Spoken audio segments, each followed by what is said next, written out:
এই সংসারের কাজ করতে করতেই নিজের জীবনটা একদম তেজপাতার মতো হয়ে গিয়েছে। এই কাজ করো, তখন সেই কাজ করো, এই কাজ কাজ করতে করতেই সারাটা দিন আমার কেটে যাচ্ছে। আমাকে পুরো গ্রাম চেনে আমার রেশমি কালো ঘন মসৃণ চুলের জন্য। আমার কি একরত্তি বসার জো আছে যে চুলগুলোর একটু যত্ন নেব? সবই হচ্ছে আমার কপাল।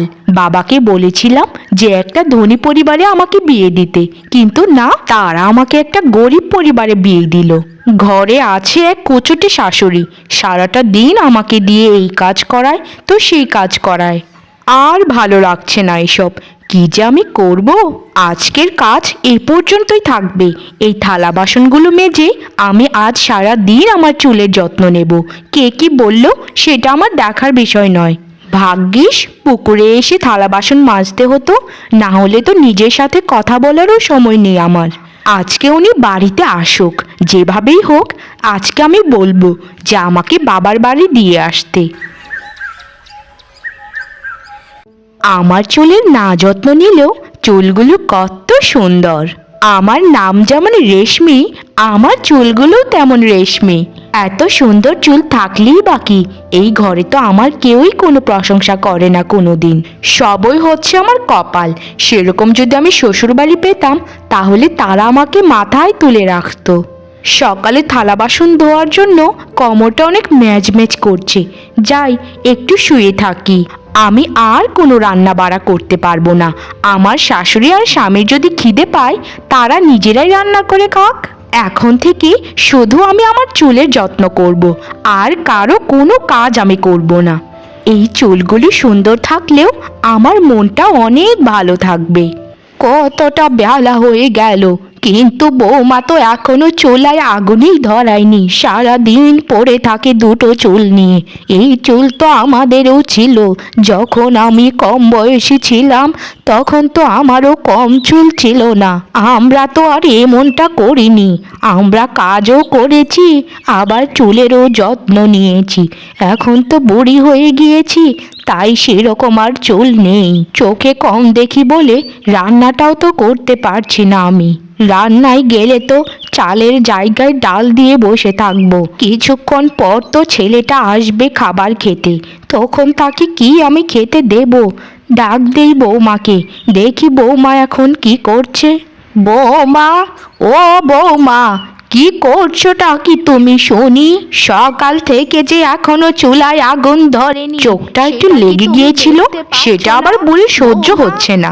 ডাকাডাকি করে বাড়িটা একদম তুলে নিয়েছে। এরকম বুড়ি আমি জীবনেও দেখিনি। বৌমা, ও বৌমা। হ্যাঁ মা, শুনতে পাচ্ছি। কি হয়েছে বলুন। আপনি আমাকে সকালে কাজ দিয়েছিলেন, সেই কাজ আমি করে ফেলেছি। এখন আর কাজ আমি করতে পারবো না। আমি একটু ঘুমাচ্ছি। এভাবে কি আর সংসার চলবে বৌমা? আমি বুড়ি হয়ে গেছি, আগের মতো তো সংসারের কোনো কাজই করতে পারি না। এভাবে শুয়ে বসে থাকলে তো সংসারটা রসাতলে চলে যাবে। আমি কিচ্ছু জানি না, তুমি আর তোমার স্বামী বুঝো সব। আমি বুড়ি মানুষ, দুদিন পর মরে যাব, এত ভাবার আমার সময় নেই। হ্যাঁ হ্যাঁ, সেইটাই হচ্ছে বড় কথা। আপনি বুড়ি মানুষ, আপনি চুপ করে থাকুন তো। আমার স্বামীকে আমি খাইয়ে বিদায় দিব নাকি না খাইয়ে, সেটা আমি দেখে নেব। আচ্ছা, তোমার যা ইচ্ছে। এই যে আমি মুখে কুলুপ আঁটলাম, আর আমি কথা বলবো না কোনো। আমি আজকেই এক্ষুনি আমার মেয়ের বাড়িতে চলে যাচ্ছি। এই সংসারে থাকলে আমাকে না খেয়ে মরতে হবে। হ্যাঁ, তাই যান। আপনাকে আটকাচ্ছে কি বলুন তো?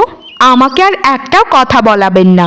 আমি কিন্তু ঘুমোচ্ছি, আর একটাও যদি শব্দ করেন তাহলে কিন্তু আমি ঝগড়া বেঁধে ফেলবো। গিন্নি, আমাকে তাড়াতাড়ি দুটো খেতে দাও।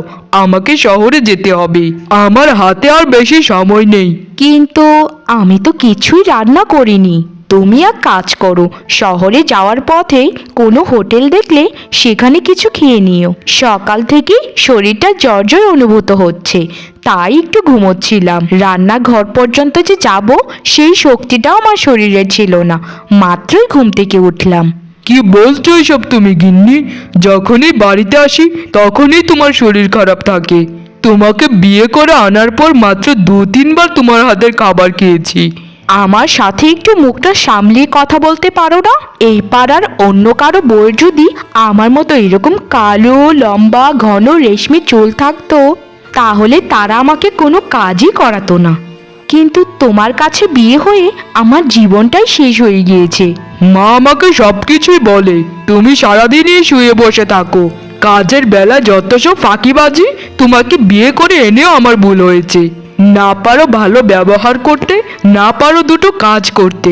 তোমার ওই চুল দেখে কি আমার পেট ভরবে? ধুর ছাই, আজকে আর শহরেই যাব না। ব্যবসায় তো লাল বাতি এমনিতেই জ্বলে আছে, আরও জ্বলতে দাও। আজ যেদিকে দুচোখ যায় সেদিকেই চলে যাব, আজ আর বাড়িতে ফিরবো না। সেই ভালো, যদি বাড়িতে না ফিরো তখন তো আমি ভালো মতো আরও চুলের যত্ন নিতে পারবো। তোমাদের জ্বালায় একটু তো নিজের রূপচর্চাটাও করতে পারি না। আজকের পর থেকে আমাকে দিয়ে যদি কোনো কাজ করিয়েছো তখন আমি বাপের বাড়ি চলে যাব। আর শোনো, আজকের পর থেকে তুমি নিজের খাবার নিজেই রান্না করবে, আর আমারটাও করবে। বিয়ে করে আনলে যে শুধু স্ত্রীকেই রান্না করে খাওয়াতে হবে সেটার তো কোনো বিধান নেই, স্বামীও তো খাওয়াতে পারে নাকি? যাও, রান্নাটা বসিয়ে ফেলো, আমারও খুব খিদে পেয়েছে। ক্ষমা করো, আমাকে ক্ষমা করো, তুমি ঘরে আসাটাই ভুল হয়েছে। কাজ থেকে যদি ওদিক গিয়ে শহরে চলে যেতাম তবেই ভালো হতো। যদি রান্না করতে না পারো তবে এখানে দাঁড়িয়ে বকবক করো না তো, যাও এখন এখান থেকে।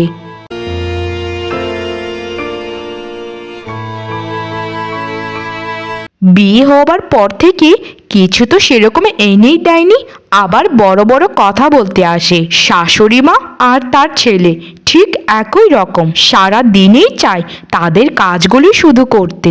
হায় বিধাতা, সকালে তো আবার মাছওয়ালা মাছ দিয়ে গিয়েছিল আমাদেরকে, ওই মাছগুলো তো কাটা হয়নি। যাই, মাছগুলো কেটে ফেলি, না হলে উনি তো এসে তুলকালাম কাণ্ড করে ফেলবে। কতবার করে বলেছি যে আমাকে একটা কাজের লোক রেখে দাও, আমি কাজ আর করতে পারবো না, কিন্তু আমার কথার গুরুত্ব তো কেউই দেয় না। চুলগুলো এমনি ধুতে পারি না, যদি মাছের আঁশ এসে আমার চুলে এসে লাগে তাহলে তো আবার দুর্গন্ধ চড়াবে। কি যে করব, আমি বাবাকে আজকে খবর পাঠাবো যে আমাকে নিয়ে যাও, এখানে আর এক মুহূর্ত আমি থাকবো না। শাশুড়ি মাও তো চলে গিয়েছে, সে আবার আসবে কবে? তাকে দিয়েও তো কিছু কাজ করানো যায়। কোনো রকমে মাছগুলো কেটে ফেলি, আঁশ থাকলে থাকুক, সেটা আমার দেখার বিষয় নয়। বৌমা, তুমি নাকি চুমকির মাকে খুব অপমান করেছো, তুমি কি শুরু করেছোটা কি বৌমা? তোমার জ্বালাই কি বাড়ি ঘরে থাকা যাবে না নাকি? আরে মা যে, আপনি আবার কোত্থেকে উড়ে এসে জুড়ে বসলেন? আপনি না আপনার মেয়ের বাড়িতে গিয়েছিলেন, এত তাড়াতাড়ি আবার চলেও এলেন। আর চুমকির মাটাকে, এখন চুমকির মাকে চিনবে কি করে? বেচারিকে তো সকালে খুবই অপমান করেছো, তার চুল ছোট বলে। আর আমার বাড়িতে আসলে কি আমার অনুমতি নিতে হবে তোমার থেকে? ও উনি উনি আমার চুলের দিকে যেভাবে তাকিয়েছিলেন, যদি আমার নজর লেগে যেত চুলে তখন আমার কি হতো? নিজের তো চুলই নেই, আবার মানুষের চুলের দিকে নজর দৃষ্টিতে তাকায়। আর আপনি এসেছেন, খুব ভালোই হয়েছে। নিন, মাছগুলো একটু কেটে ফেলুন, আমি কাটতে পারছি না। বৌমা, তুমি কিন্তু সীমা অতিক্রম করে ফেলছো। কার সাথে কিভাবে কথা বলতে হয় সেটা কি তোমার বাবা মা তোমাকে শেখায়নি? সংসারের কোনো কাজেই তোমাকে দিয়ে করানো যায় না। 2 দিন আগে 2টো থালা বাসন মেজেছিলে, সেই তোমার কাজ শেষ হয়ে গেল। আসলেই আমি হচ্ছি বড় পাপী। তোমাকে কেনই যে আমার ছেলের ঘাড়ে চাপাতে গেলাম, তোমাকে কেনই বা পছন্দ করতে গেলাম? কাটলে মাছ কাটো, না কাটলে নেই, আমি গেলাম। আপনি মাছ না কাটতে পারলে আমিও কাটতে পারবো না, রেখে দিলাম মাছ এখানেই। রেশমিকে বিয়ে করে আমার জীবনটাই ধ্বংস হয়ে গিয়েছে। কি যে করব, বাকি জীবনটা কিভাবে যাবে? সবটা দোষ মায়ের। মাই তো আমাকে জোর করিয়ে ওর সাথে বিয়ে দিল, কিন্তু বিয়ের পর তো ওকে আমি বড্ড ভালোবেসে ফেলেছি, তাই ওকে বাবার বাড়িতেও পাঠাতে পারছি না। ওকে কিভাবে একটি শিক্ষা দেওয়া যায় যেন ওই চুল নিয়ে আর পড়ে না থাকে। হে বিধাতা, আমাকে একটা কোনো উপায় খুঁজে দাও যেন রেশমিকে একটা শিক্ষা দিতে পারি। তার সাথে বিয়ে হওয়ার পর থেকেই আমার ব্যবসায় লাল বাতি জ্বলেছে। মানসিক চাপে কি আর ব্যবসা করা যায়? ব্যবসা করতে হয় মন মানসিকতা ঠিক নিয়ে। কি করব কিচ্ছু বুঝতে পারছি না। কে তুমি? এখানে বসে বসে এত কি নিয়ে চিন্তা করছো, বলা যাবে আমায়? কে তুমি? কোথায় থেকে কথা বলছো? তোমাকে তো আমি দেখতে পাচ্ছি না। দয়া করে সামনাসামনি এসে কথা বলো। আমাকে দেখলে তুমি আবার ভয় পাবে না তো? যদি ভয় পাও তাহলে আমি আসতে পারবো না। যদি নির্দ্বিধায় আমার সাথে কথা বলতে পারো তবেই আমি আসব। তুমি কি রাজি আছো আমার কথায়? আরে না না, তোমাকে আমি ভয় পাবো না। দয়া করে তুমি সামনে এসো। আমি তোমার সাথে কথা বলছিলাম এতক্ষণ। আমি হচ্ছি আকাশের এক পরী। এখান দিয়ে যাচ্ছিলাম, তখন তোমার আওয়াজ আমি শুনতে পেলাম। বলো তো, কি তোমার কষ্ট? আমি যদি কোনো তোমায় সাহায্য করতে পারি তাহলে নিজেকে ধন্য মনে করব। কারণ আমি বিপদে পড়া মানুষজনদেরকে সাহায্য করে খুবই আনন্দ পাই। আমি যতটা জানি পরিদের তো জাদুর ক্ষমতা থাকে। তুমি নিশ্চয়ই জানো আমার কি নিয়ে কষ্ট। দয়া করে তুমি আমাকে সাহায্য করো, আমি আর পারছি না। আমার বৃদ্ধ মা সারা দিন কান্নাকাটি করে, নিজের ভাগ্যকে শুধু দোষারোপ করে। তুমি এরকম একটা ব্যবস্থা করে দাও যাতে ওর একটা শিক্ষা হয়। আমি সব কিছুই বুঝতে পেরেছি। আসলে তোমার বউয়ের খুবই অহংকার তার চুল নিয়ে, এজন্য সে কাউকে পরোয়া করে না। আর তোমার স্ত্রী সব সময় নিজের ভালোটাই খুঁজতে থাকে, কিন্তু তুমি তো তাকে খুবই ভালোবাসো, তাই না? হ্যাঁ পরি, আমি তাকে খুবই ভালোবাসি, তাই তাকে কোথাও পাঠাতেও পারি না। আমাকে দয়া করো তুমি, তাকে এমন একটা শিক্ষা দাও যেন আমাদের দিকেও একটু তার খেয়াল আসে, আর যেন সারা দিন তার চুল নিয়ে সে পড়ে না থাকে। সংসারে আমার কোনো শান্তিই নেই, সবসময় শুধু অশান্তি লেগে থাকে। স্ত্রী এরকম থাকলে সংসারে তো অশান্তি থাকাটাই স্বাভাবিক। এই ধরো, তোমাকে একটা জাদুর তেল আমি দিলাম। এই তেলটা তোমার স্ত্রীকে তুমি দেবে তার চুলে লাগানোর জন্য। এই তেল তার চুলে লাগালে তার শিক্ষাও হবে আর তোমার সংসারে শান্তিও ফিরে আসবে। তোমাকে অনেক ধন্যবাদ পরি, তুমি আমার অনেক সাহায্য করেছো। তোমার এই সাহায্যের প্রতিদান আমি জীবনেও ভুলবো না। আমি কি তোমার কোনো সাহায্যে আসতে পারি? আমরা হচ্ছি পরী, আমাদের সাহায্যের কোনো দরকার হয় না, কারণ আমাদের জাদুর ক্ষমতা রয়েছে। আমার রাজ্যে ফিরে যাবার সময় হয়ে গিয়েছে, তুমিও চলে যাও কেমন? আচ্ছা পরি, তুমি সবসময় খুবই ভালো থেকো। গিন্নি, সকালের ব্যবহারটার জন্য আমাকে ক্ষমা করে দিও। এই নাও, তোমার জন্য আমি একটা বিশেষ তেল নিয়ে এসেছি। এটা আমার এক বন্ধুকে দিয়ে শহরের বড় দোকান থেকে আনিয়েছি, যেন তোমার চুলগুলো আরো সুন্দর হয়। তোমাকে তো আমি বিশেষ কিছু কোনোদিন উপহারই দেইনি, তাই এই তেলটা এনেছি যেন তুমি তোমার চুলে লাগাতে পারো। তোমার ওই সুন্দর চুল আরো সুন্দর হবে। আমার উপহারটা কি তোমার পছন্দ হয়নি গিন্নি? কথা বলছো না যে? বা, তেলের বোতলটা দেখে মনে হচ্ছে যে তেলটা তো অনেক দামি তেল। তোমাকে অনেক ধন্যবাদ যে এরকম একটা ভালো তেল আমাকে উপহার দিয়েছো। এই তেল লাগালে আমার চুল তো আরো সুন্দর হয়ে যাবে। তেলের অবস্থাটা দেখেই বোঝা যাচ্ছে জীবনে তো কিছুই দাওনি আমাকে। সেই 2 মাস আগে একটা শাড়ি কিনে এনে দিয়েছিলে, তেল উপহার দিয়েছো, খুব ভালোই কাজ করেছো। যাও, এখন রান্নাটা সেরে ফেলো। রাতে আমি একটু তাড়াতাড়ি খেয়ে তেলটা লাগিয়ে ঘুমিয়ে পড়বো, বুঝেছো? উপহারের তেলটা লাগিয়ে ফেলেছি চুলে। বাহ, চুলগুলো তো আরো মসৃণ লাগছে। এরকম উপহার মাঝে মধ্যে পেলে মন্দ হয় না।